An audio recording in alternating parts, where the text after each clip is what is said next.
Hello everyone, welcome back to the class of English.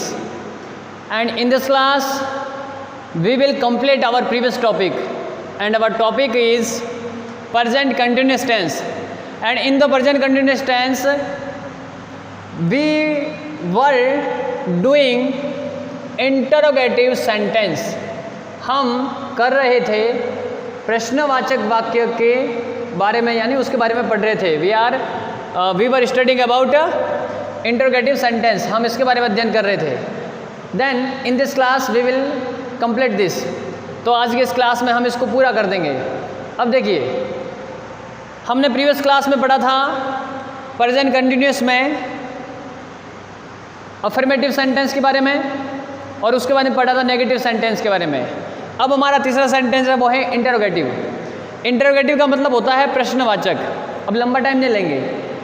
अब जो पिछले जो क्लासेस जितनी क्लास हुई उनमें जो कुछ बताया है, what ever I said in all classes, I will never repeat. मैं उसको रिपीट नहीं करूँगा.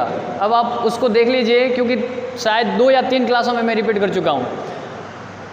इंटरोगेटिव सेंटेंस इसका मतलब है प्रश्नवाचक वाक्य. और प्रश्नवाचक वाक्य जिसके अंदर क्या होता है, किसी न किसी प्रश्न पूछने का कोई भाव होता है. किसी न किसी प्रश्न पूछने का कोई भाव होता है. यदि किसी भी वाक्य में प्रश्न पूछने का भाव है, इसका अर्थ है कि उसमें कौन सा सेंटेंस है, इंटरोगेटिव. तो अब सबसे पहले प्रेजेंट कंटिन्यूअस में जो हेल्पिंग वर्ब होती है वो देख लेते हैं. कौन सी होती है? एक होती है इज, एक होती है आर, और एक होती है एम. यदि सब्जेक्ट सिंगुलर है तब तो आई का प्रयोग होगा. यदि सब्जेक्ट क्या है, सिंगुलर है, तो इज का प्रयोग होगा सिंगुलर सब्जेक्ट के साथ. और यदि सब्जेक्ट प्लूरल है, क्या है, प्लूरल है, तो आर का प्रयोग होगा.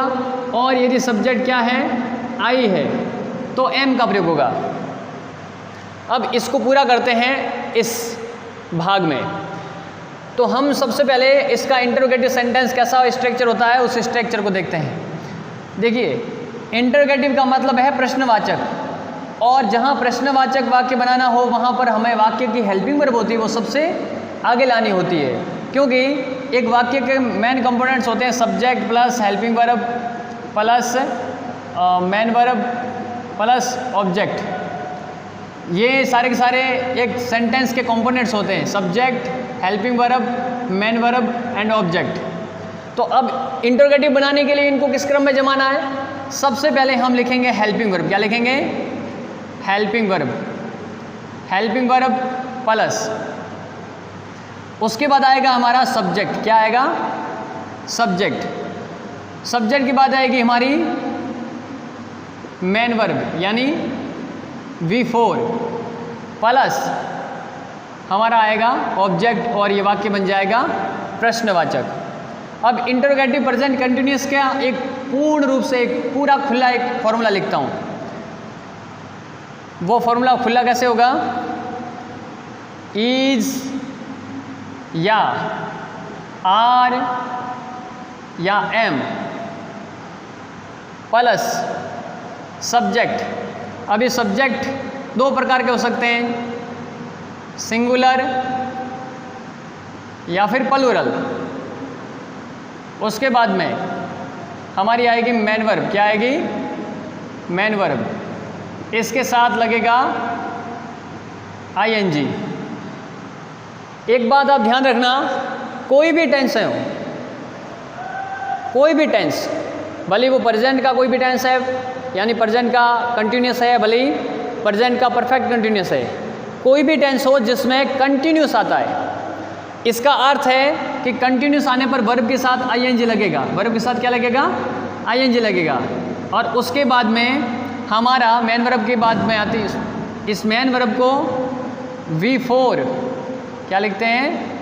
V4 प्लस लास्ट में आएगा ऑब्जेक्ट, और वाक्य हो जाएगा कंप्लीट.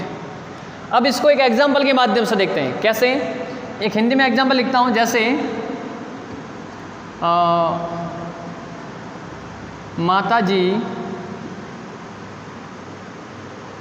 भोजन बना रही है। ये तो हो गया एक साधारण सा वाक्य। कैसा वाक्य हो गया? साधारण सा। लेकिन यदि इसको प्रश्नवाचक बनाना है तो इसमें हम क्या लगाते हैं आगे? क्या माताजी भोजन बना रही है? तो ये वाक्य हो जाएगा इंटरोगेटिव। कैसा वाक्य हो जाएगा? इंटरोगेटिव। अब देखो, अब इस सेंटेंस के अंदर, इस वाक्य के अंदर हमें क्या से वाक्य शुरू मिला है। इस क्या से वाक्य शुरू मिलने के कारण हम कह सकते हैं कि वाक्य इंटरोगेटिव है। और इस रही से पता लगता है कि ये वाक्य किसका है? कंटिन्यूस का है।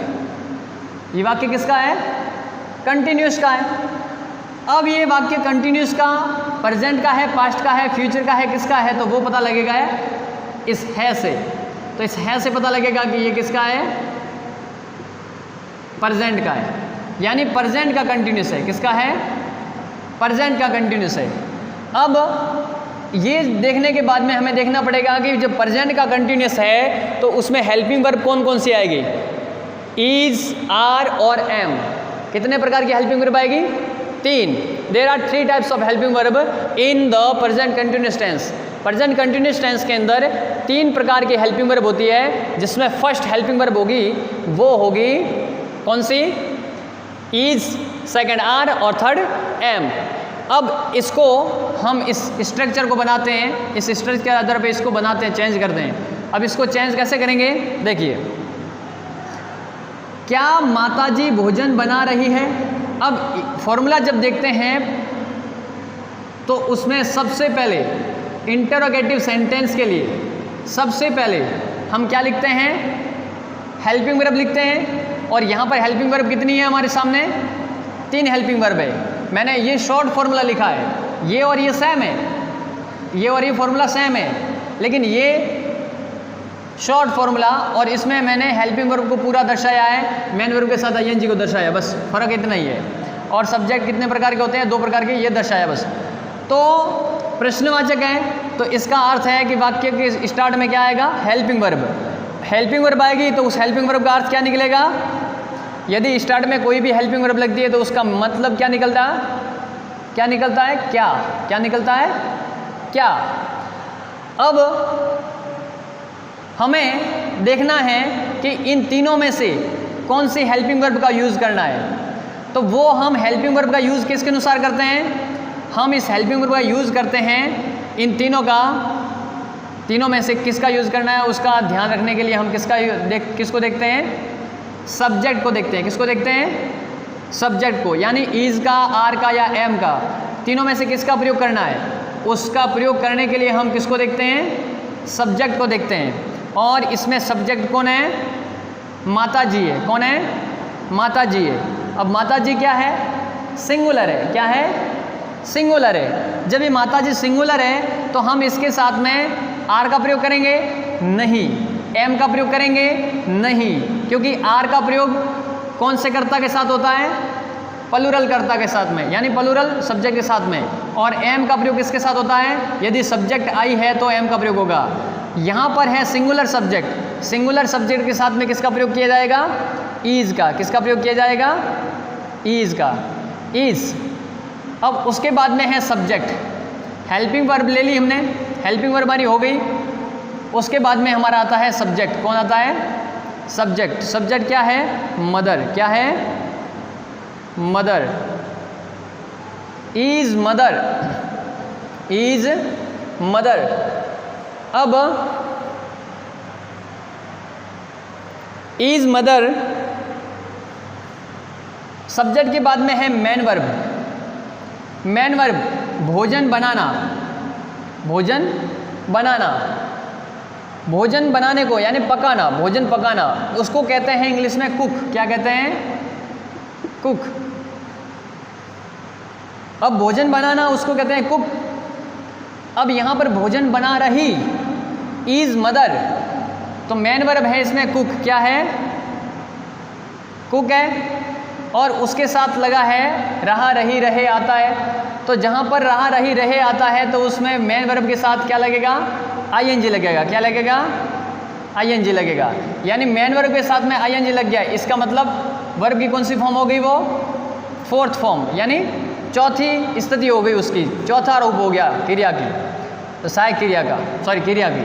अब उसके बाद में इज हेल्पिंग वर्ब आ गई हमारी, उसके बाद सब्जेक्ट आ गया, उसके बाद कुकिंग आ गया, और कुकिंग के बाद में हमारा आ गया ऑब्जेक्ट। ऑब्जेक्ट क्या है इसमें?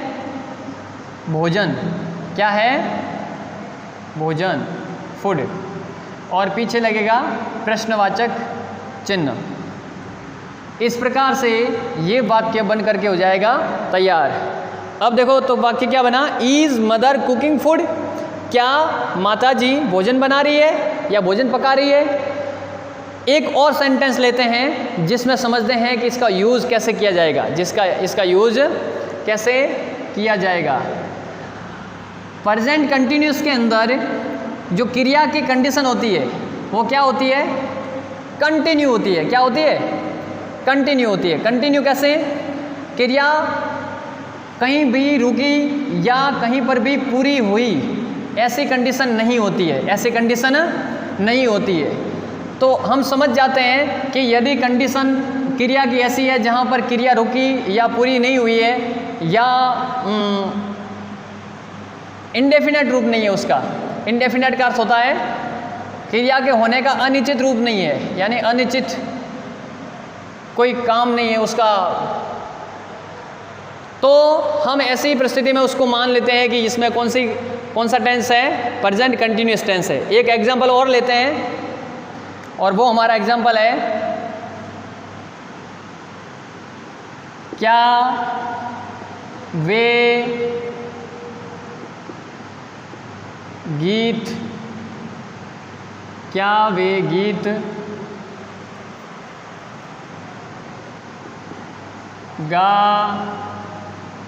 रहे हैं? क्या वे गीत गा रहे हैं? इसमें क्या है? यह है हमारा इंटरोगेटिव वर्ड। क्या है? इंटरोगेटिव वर्ड है। वे है, ये इसमें सब्जेक्ट है, और ये सब्जेक्ट कैसा है? प्लूरल है। इसमें गीत है, ये है ऑब्जेक्ट। क्या है? ऑब्जेक्ट। और गाना है, ये है वर्ब, यानी मेन वर्ब है। और रहे, इससे पता लगता है कि ये टेंस कैसा है? कंटिन्यूस है। और ये कंटिन्यूस कौन से में है? ये कंटिन्यूस प्रेजेंट में है। किस में है? प्रेजेंट में। अब हमारे सामने एक सेंटेंस का पूरा स्ट्रक्चर है, एलिमेंट्स हमारे सामने हैं, और उसको हमें चेंज करना है। किसमें? इंग्लिश में। तो हिंदी का सेंटेंस है, इंग्लिश में ट्रांसलेट करना, तो क्या करेंगे? क्या वे गीत गा रहे हैं? तो क्या लिखेंगे इसको? क्या लिखेंगे? सबसे पहले तो हमारे सामने हेल्पिंग वर्ब कौन कौन सी है? इज है, आर है और एम है। अब इज का प्रयोग सिंगुलर सब्जेक्ट के साथ होता है, सिंगुलर के साथ, आर का प्रयोग प्लूरल के साथ, और आई के साथ में एम का प्रयोग होता है। तो अब यहाँ पर कर्ता क्या है? वे है, यानी प्लूरल सब्जेक्ट है, तो किसका प्रयोग होगा? आर का। किसका प्रयोग होगा? आर का। इससे पहले मैं एक फिर से शॉर्ट फॉर्मूला लिख देता हूँ, helping verb plus subject plus main verb की फोर्थ फॉर्म प्लस ऑब्जेक्ट। अब इसमें हेल्पिंग वर्ब आएगी आर। क्या आएगी? आर। अब इसमें सब्जेक्ट क्या है? दे। क्या है? दे, आर दे। गा रहे यानी सिंगिंग, आर दे सिंगिंग। और उसके बाद में है ऑब्जेक्ट। ऑब्जेक्ट क्या है? Song. Are they singing song, क्या वे गीत गा रहे हैं? तो इस प्रकार से हमारा एक सेंटेंस बना इंग्लिश में, प्रेजेंट कंटिन्यूअस का हिंदी का इंग्लिश में ट्रांसलेशन किया गया। अब मैं आपके सामने कुछ वाक्य बोलता हूँ, उन वाक्यों को आप लिखिए और उनका इंग्लिश में ट्रांसलेशन कीजिए। पहला वाक्य लिखिए, पहला वाक्य लिखिए आप, क्या मैं खा रहा हूँ? क्या पापा बाजार जा रहे हैं? क्या भैंसें चर रही है, क्या सीता सो रही है। इन सारे सेंटेंस जो मैंने बोले हैं, इन सारे सेंटेंसों को आप इंग्लिश में ट्रांसलेट करने की चेष्टा कीजिए, आप सीख जाएंगे आसानी से। ये आपकी एक्सरसाइज है। मैं अभी लिखने जाऊंगा तो उसके लिए लंबा टाइम लगेगा, इसलिए मैंने लिखे नहीं है। अगला हमारा जो सेंटेंस है, अगला हमारा सेंटेंस टेंस, वो टेंस से पहले सेंटेंस, अगला हमारा जो सेंटेंस है वो है कौन सा? प्रेजेंट कंटिन्यूअस का इंटरोगेटिव नेगेटिव। कौन सा है? प्रेजेंट कंटिन्यूअस का इंटरोगेटिव नेगेटिव। अब ये प्रेजेंट कंटिन्यूअस का इंटरोगेटिव नेगेटिव कैसे होगा वो देखते हैं। इसमें दोनों कंडीशन है। कितनी कंडीशन है? दोनों कंडीशन है। दोनों कंडीशन कौन कौन सी है? कि एक तो इंटरोगेटिव भी है और दूसरा है नेगेटिव भी है। यानी इंटरोगेटिव के साथ में वो क्या है? नेगेटिव भी है। तो हम इसको चेंज करके लिखते हैं इंटरोगेटिव के साथ में नेगेटिव फॉर्म, इंटरोगेटिव के साथ में नेगेटिव फॉर्म। देखो अब हमारा जो चौथा सेंटेंस है, कौन सा सेंटेंस है? चौथा। चौथे में है इंटरोगेटिव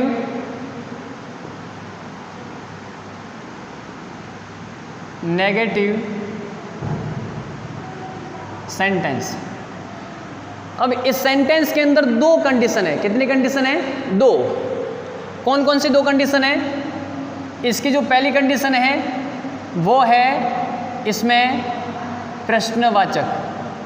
कौन सी कंडीशन? प्रश्नवाचक की। और उसके बाद में जो सेकंड कंडीशन है वो है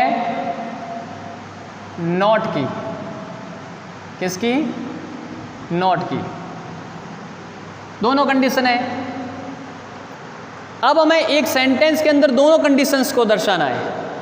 एक सेंटेंस के अंदर दोनों की दोनों कंडीशंस को दर्शाना है। और कैसे दर्शाएंगे ये देखते हैं। एक वाक्य से देखते हैं कैसे दर्शाएंगे हम। क्या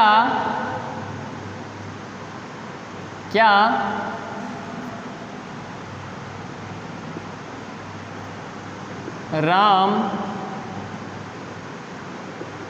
नहीं सो रहा है? अब इसमें पहला जो स्टार्टिंग पॉइंट है ये है प्रश्नवाचक का। किसका है? प्रश्नवाचक का है। और इसमें जो सेकंड है कंडीशन वो है नॉट का। क्या है? नॉट का। एक वाक्य के अंदर दोनों कंडीशन है। तो ऐसे सेंटेंस जब हमारे सामने आते हैं तो उनको हम हिंदी से इंग्लिश में ट्रांसलेट कैसे करें? हिंदी से इंग्लिश में ट्रांसलेट कैसे करें देखते हैं। हमारे सामने हेल्पिंग वर्ब को पता ही है क्योंकि प्रेजेंट कंटिन्यूअस टेंस में ये तीनों हेल्पिंग वर्ब होगी।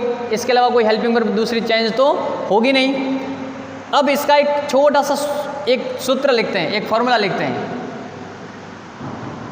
पहले मैं लिखता हूँ प्रेजेंट कंटिन्यूअस का जो अफर्मेटिव सेंटेंस बना था उसका फॉर्मूला लिखता हूँ ताकि आपको समझ में आ जाएगा।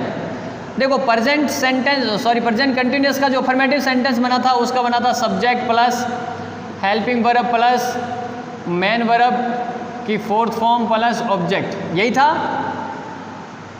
और जो नेगेटिव बना था तब क्या था? इस सब्जेक्ट और इस मेन वर्ब के बीच में किसका प्रयोग हुआ था? नॉट का। किसका प्रयोग हुआ था? नॉट का। यानी जब हमें अफर्मेटिव सेंटेंस बनाना था तब तो subject plus helping verb plus main verb plus object था। जब इसको नेगेटिव बनाया तो हमने क्या किया? हेल्पिंग वर्ब और मेन वर्ब के बीच में किसको उपयोग किया? नॉट का उपयोग किया। अब क्या किया हमने? यदि इसी वाक्य को हमें अफर्मेटिव से इंटरोगेटिव बनाना था तो हमने क्या किया? इस हेल्पिंग वर्ब को यहाँ से उठा के हमने आगे लाया। कहाँ लाया? आगे लाया। यदि ये आगे आ गया, नॉट कट गया, तो ये बन जाएगा हमारा इंटरोगेटिव। क्या बन जाएगा? इंटरोगेटिव बन जाएगा। अब कंडीशन ये है कि इंटरोगेटिव बनाने के लिए हमने हेल्पिंग वर्ब को कहाँ लाया था? आगे लाया था। हेल्पिंग वर्ब को आगे लाया था। इसमें से हेल्पिंग वर्ब को हमने आगे लाया था। क्यों लाया था? क्योंकि हमें वाक्य को इंटरोगेटिव बनाना था। क्या बनाना था? इंटरोगेटिव। और अब दोनों कंडीशन है। इंटरोगेटिव बनाने के लिए हमने हेल्पिंग वर्ब आगे लाया, अब इंटरोगेटिव भी बनाना है, नेगेटिव भी बनाना है। तो नॉट यहीं का यहीं रहेगा। कैसे यहीं का यहीं रहेगा? देखो, नॉट यहीं का यहीं कैसे रहेगा वो देखते हैं। सब्जेक्ट था, फिर सब्जेक्ट था, फिर हमारा हेल्पिंग वर्ब था, फिर लगाया था हमने नॉट। क्या लगाया था? नॉट। फिर मेन वर्ब, इसकी फोर्थ फॉर्म प्लस ऑब्जेक्ट। अब हेल्पिंग वर्ब मैंने नहीं लिखा। क्यों नहीं लिखा? क्योंकि हेल्पिंग वर्ब को हमने क्या करना है? आगे लाना है। यदि हेल्पिंग वर्ब आगे आ गया और नॉट घट गया, इसमें से हमने नॉट को हटा दिया, तो ये वाक्य इंटरोगेटिव रहेगा लेकिन नेगेटिव नहीं रहेगा। और यदि हमने हेल्पिंग वर्ब को सबसे आगे लिखा और नॉट बीच में लगाया, तो इसका अर्थ है कि ये इंटरोगेटिव भी है और ये नेगेटिव भी है। तो अब देखिए, अब इसको ट्रांसलेट करते हैं इसी फॉर्मूले के हिसाब से। इसी फॉर्मूले के हिसाब से कैसे? क्या राम नहीं सो रहा है? तो राम इसमें सब्जेक्ट है, और जो इसमें सब्जेक्ट है वो क्या है? सिंगुलर है या प्लूरल है? इसमें सब्जेक्ट सिंगुलर है। क्या है? सिंगुलर है। जब इसमें सब्जेक्ट सिंगुलर है तो हम जो हेल्पिंग वर्ब है, इस हेल्पिंग वर्ब में इज का, आर का या एम का, तीनों में से किसका प्रयोग करेंगे? तो इसमें सिंगुलर सब्जेक्ट होने के कारण हम हेल्पिंग वर्ब का किसका प्रयोग करेंगे? इज का। किसका प्रयोग करेंगे? इज का। और उसके बाद में सेकंड नंबर पे आती है सब्जेक्ट, और सब्जेक्ट है इसमें राम। क्या है इसमें सब्जेक्ट? राम। इज राम। फिर आता थर्ड पे क्या आएगा? नॉट। Is Ram not. यानी हमने हेल्पिंग वर्ब आगे लिए। क्यों लिए आगे? क्योंकि हमें इस सेंटेंस को क्या बनाना था? इंटरोगेटिव। और सब्जेक्ट के बाद में नॉट लगाया। क्यों लगाया? क्योंकि हमें इंटरोगेटिव के साथ साथ में नेगेटिव भी बनाना है। अब देखिए, क्या राम नहीं सो रहा है? तो is Ram not main verb. Main verb है इसमें स्लीप। क्या है इसमें? स्लीप। स्लीप है। तो इस स्लीप की second form slept, third form slept, और फोर्थ फॉर्म बनेगी वो बनेगी स्लीपिंग, और फिफ्थ फॉर्म बनेगी वो बनेगी स्लीप्स। तो यहाँ पर फोर्थ फॉर्म है, यानी इन्फिनेटिव बनेगा। अब ये इन्फिनेटिव वगैरह छोड़िए, आप केवल इतना ध्यान दीजिए कि मेन वर्ब के साथ, मेन वर्ब की फोर्थ फॉर्म, इसका अर्थ है कि स्लीप, इसके साथ क्या लगेगा? ing। और इसमें ऑब्जेक्ट है ही नहीं, ऑब्जेक्ट इसमें है ही नहीं। ठीक है, एक सेंटेंस और लेते हैं। क्या तुम फुटबॉल नहीं खेल रहे हो? क्या तुम फुटबॉल नहीं खेल रहे हो? इस क्या से पता लग रहा है? सेंटेंस इंटरोगेटिव है। और इस नहीं से पता लग रहा है कि सेंटेंस क्या है? नेगेटिव है। क्या है? नेगेटिव है। अब इसमें है सब्जेक्ट कौन है? तुम है। क्या है? तुम है। तो क्या तुम फुटबॉल नहीं खेल रहे हो? तो हम इसमें सब्जेक्ट तो यहाँ पर तुम है, लेकिन कैसा है? प्लूरल है। सब्जेक्ट यहाँ पर प्लूरल है, तो हम इसके अंदर हेल्पिंग वर्ब जो स्टार्टिंग में आएंगी वो किसका प्रयोग करेंगे? आर का। किसका प्रयोग करेंगे? आर का। हेल्पिंग वर्ब सबसे आगे लिखी, और उसके बाद में है तुम। क्या है? तुम। तो उस तुम को हम सब्जेक्ट के तौर पे यूज़ करेंगे, और वो होगा यू। क्या होगा? यू। Are you. उसके बाद में सब्जेक्ट के बाद में क्या आता है? नॉट। नॉट लगा दिया। मेन वर्ब क्या है? खेलना। और इसमें खेलने को इंग्लिश में क्या कहते हैं? प्ले, और इसकी फोर्थ फॉर्म यानी आईएनजी लगेगा। क्या लगेगा? ING. Are you not playing, अब इसमें ऑब्जेक्ट क्या है? फुटबॉल। क्या है? फुटबॉल। और इस प्रकार से सेंटेंस बनेगा इंग्लिश का, इस प्रकार से सेंटेंस बनेगा इंग्लिश का। ये एग्जाम्पल है, इन एग्जाम्पल्स के माध्यम से आप इंग्लिश का कोई भी सेंटेंस समझ सकते हो, और समझ करके हेल्पिंग वर्ब के यूज़ के साथ में और मेन वर्ब को कॉन्सर्न करते हुए आप किसी भी सेंटेंस को हिंदी से इंग्लिश में, यदि यानी हिंदी इनटू इंग्लिश आप ट्रांसलेट कर सकते हैं। ठीक है, अब आप कुछ वाक्य लिखिए और मैं आपको कुछ वाक्य बताता हूँ, वो वाक्य आप लिखिए और वो वाक्य आप अपने हिसाब से करिएगा। पहला वाक्य लिखिए, पहला वाक्य, सेंटेंस नंबर फर्स्ट। आप सबने कॉपी पेन निकाल दी होगी, मुझे आशा है, विश्वास है, क्योंकि आप कोई पिक्चर नहीं देख रहे हैं। यदि आप पिक्चर नहीं देख रहे हैं तो इसका अर्थ है कि आप कॉपी वगैरह निकाल करके तैयार होकर के बैठे होंगे। चलिए लिखिए, पहला सेंटेंस हमारा, क्या शिक्षक नहीं पढ़ा रहा है? दूसरा सेंटेंस लिखिए, क्या राम नहीं जा रहा है? तीसरा सेंटेंस लिखिए, क्या आर्य नहीं खोज रहा है? और चौथा सेंटेंस लिखिए, क्या मैं नहीं पढ़ रहा हूँ? वैसे आप पढ़ते हैं लेकिन फिर भी लिख दीजिए, क्या मैं नहीं पढ़ रहा हूँ? पांचवा, क्या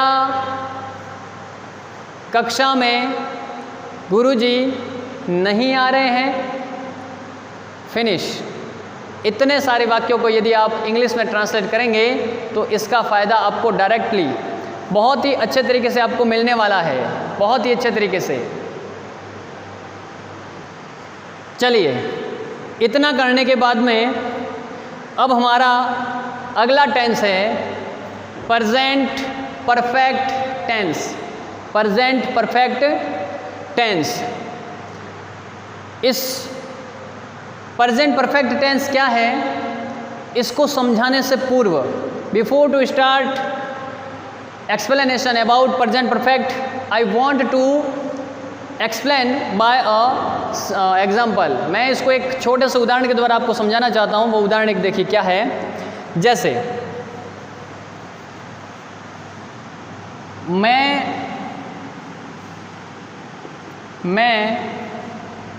घर जा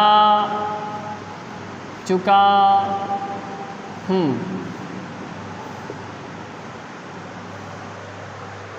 एक सेंटेंस और लेते हैं,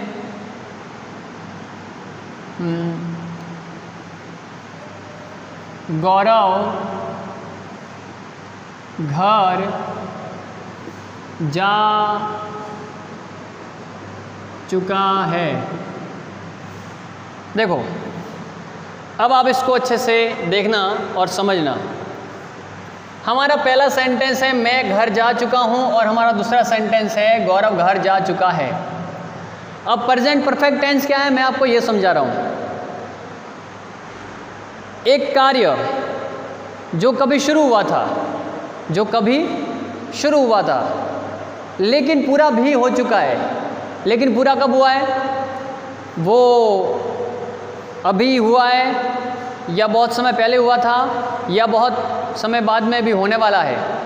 तो देखो, मैं घर जा चुका हूँ, इसमें जो जाने की क्रिया है, क्या है? जाने की क्रिया है।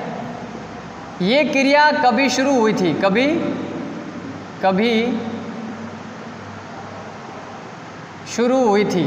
शुरू हुई थी।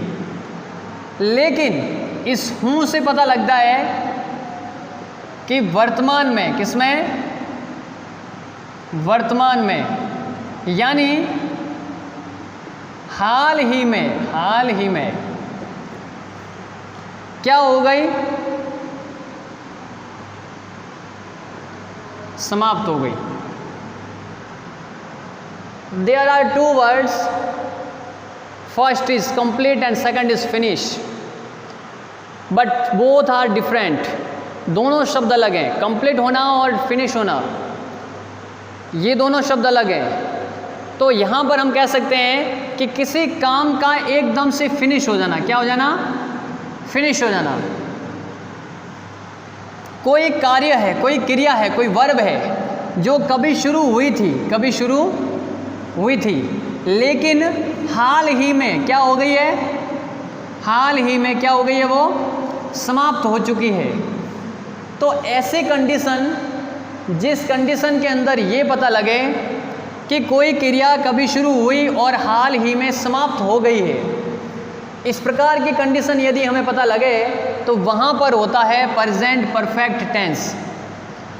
अब ये प्रेजेंट परफेक्ट टेंस क्यों है? तो परफेक्ट का मतलब तो होता है पूर्ण रूप से समाप्त होना, परफेक्ट हो चुका, समाप्त होना। लेकिन ये प्रेजेंट में क्यों है? क्योंकि ये वर्तमान में यानी हाल ही में, वर्तमान में यानी हाल ही में समाप्त हुई है। देखिए कैसे, मैं घर जा चुका हूँ, तो मेरी जो क्रिया है वो क्रिया कभी शुरू हुई थी, लेकिन अभी हाल ही में क्या हुआ है? वो पूरी हो चुकी है।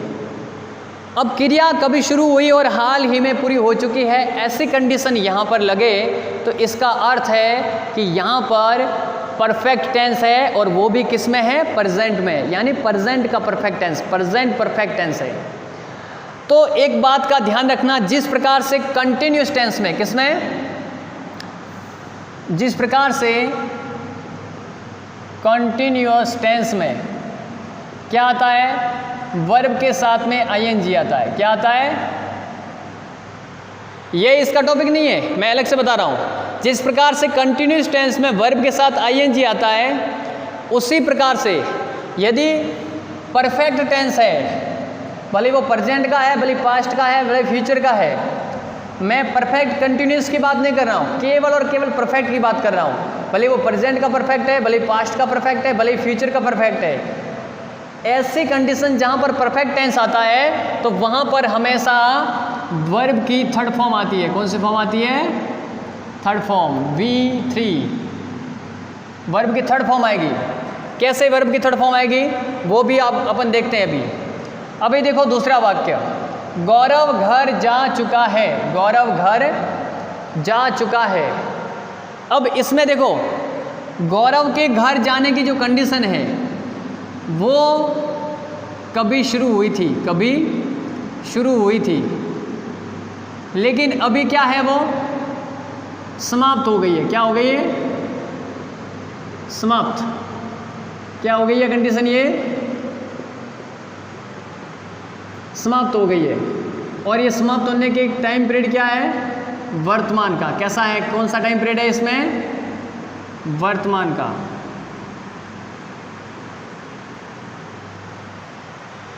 तो यहाँ पर काम कभी शुरू हुआ था, लेकिन अभी इस चुका से पता लगता है कि समाप्त हो गया है, यानी पूर्ण रूप से कंप्लीट हो चुका है। और ये कंप्लीट कब हुआ है? प्रेजेंट में हुआ है, पास्ट में, फ्यूचर में। तो ये है से पता लगता है कि प्रेजेंट में हुआ है।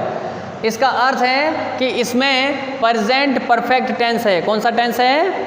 प्रेजेंट परफेक्ट टेंस है। अब इसको एक एग्जाम्पल के माध्यम से देखने से पहले हम एक और चीज़ देख लेते हैं कि जो प्रेजेंट परफेक्ट टेंस होता है उसमें जो हेल्पिंग वर्ब आती है, क्या आती है? Helping verb. वो हेल्पिंग वर्ब कौन कौन सी आती है? एक आती है हैज़। क्या आती है? हैज़। और एक आती है हैव। इन दोनों हेल्पिंग वर्ब्स का प्रयोग किया जाता है प्रेजेंट परफेक्ट टेंस में। किसमें? प्रेजेंट परफेक्ट टेंस में। अब ये समझना आवश्यक है कि हैज़ का प्रयोग किसके साथ होता है और हैव का प्रयोग किसके साथ होता है।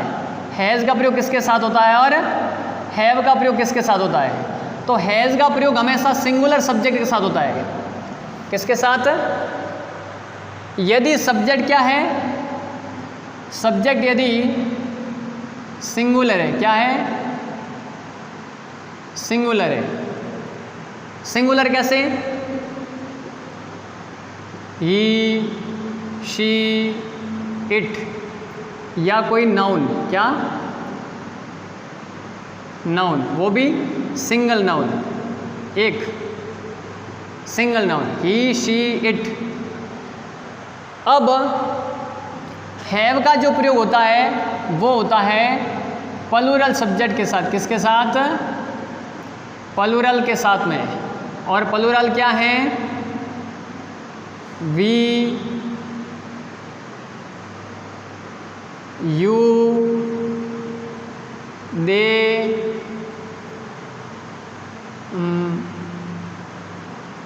और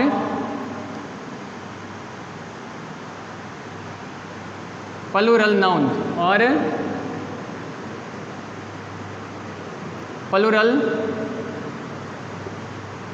नाउन। अब इसके अलावा एक और भी अपवाद है, और वो अपवाद क्या है? वो अपवाद है आई। आई देखने में तो यू सिंगुलर है, लेकिन वो कहीं पर भी हो, भले प्रेजेंट में हो, भले पास्ट में हो, भले फ्यूचर में हो, उसके साथ 90% से भी ज़्यादा आई के साथ में हमेशा प्लूरल की ही हेल्पिंग वर्ब यूज होती है। जैसे कि यहाँ पर सिंगुलर की हेल्पिंग वर्ब है हैज, तो ही, सी, इट। अब ये आई भी सिंगुलर है, लेकिन आई के साथ में हैज का प्रयोग नहीं होगा, तो किसका होगा? आई के साथ में हमेशा हैव का प्रयोग होगा। किसके साथ, किसका प्रयोग होगा? हैव का। यानी आई आया सब्जेक्ट, तो आई के साथ में हैव का प्रयोग होगा। किसका प्रयोग होगा? हैव का। अब इसमें हम सबसे पहले देखते हैं इसकी पहचान करने का तरीका। इसकी पहचान करने का तरीका, पहचान करने का तरीका कैसे? हिंदी का कोई वाक्य है और उसमें हमें ये समझना है कि इसमें प्रेजेंट टेंस का परफेक्ट टेंस है, ये कैसे पता लगाना है? तो उसका देखिए क्या है, यानी एट लास्ट ऑफ द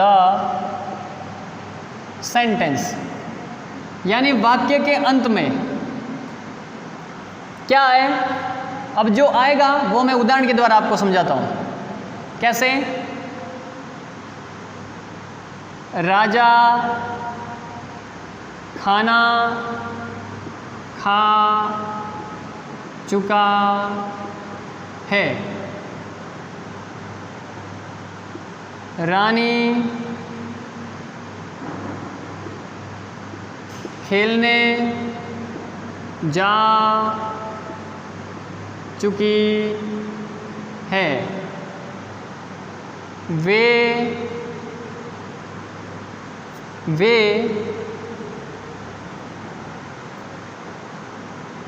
है, वे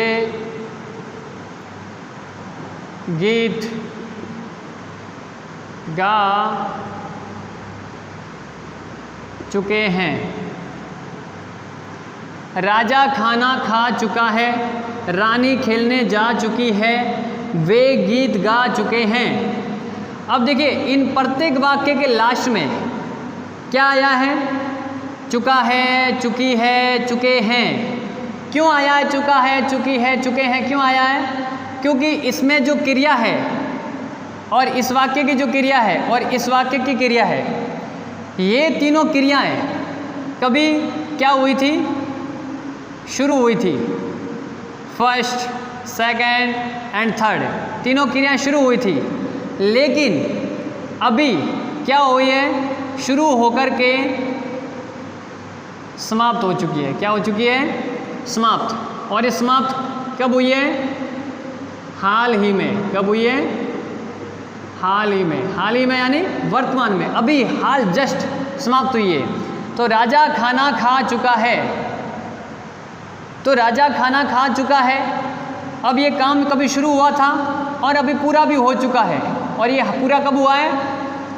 हाल ही में पूरा हुआ है। इसमें रानी खेलने जा चुकी है, रानी का जाना किसके लिए? खेलने के लिए।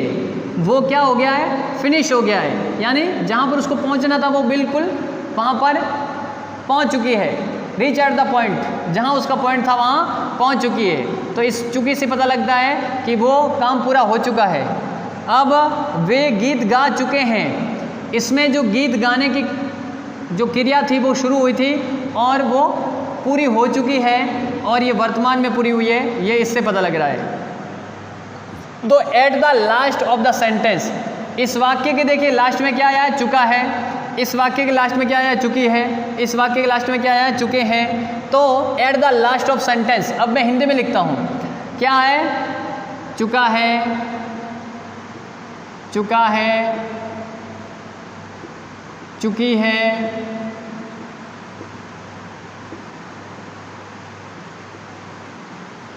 चुके हैं,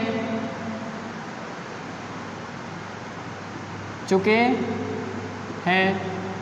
एक और भी, मैं किताब